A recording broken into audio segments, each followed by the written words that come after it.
মা জানো, কার্তিকের পুজো শ্রীলঙ্কাতেও হয়। কেন হয় জানিস?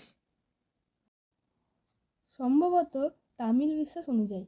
ভারতের অন্যান্য অঞ্চলের তুলনায় দক্ষিণ ভারতে কার্তিক পুজো বেশি জনপ্রিয়। তামিল ভাষায় কার্তিকের নাম মুরুগান। মনে করা হয় তিনি তামিল দেশ অর্থাৎ তামিলনাড়ুর রক্ষাকর্তা। দক্ষিণ Bharat, Singapore, Sri Lanka, Malaysia, Mauritius যেখানে যেখানে তামিল গোষ্ঠীর প্রভাব বিদ্যমান সেখানেই মুরুগানের পূজা প্রচলিত। আর দেখেছো, কার্তিকের মূর্তিতে বিস্তর বিভিন্নতা দেখা যায়। কখনো ময়ূর বাহনের সাথে দেখা যায়, আবার কখনো মস্তিষ্কের উপর একটি মোড়কের চিহ্নও দেখা যায়। কিছু কিছু মূর্তিতে কার্তিকের 6টি মাথাও দেখা যায়। আচ্ছা বলতো, কার্তিকের একটি শক্তিশূল দেখা যায়, সেটি কে কার্তিককে দিয়েছিলেন?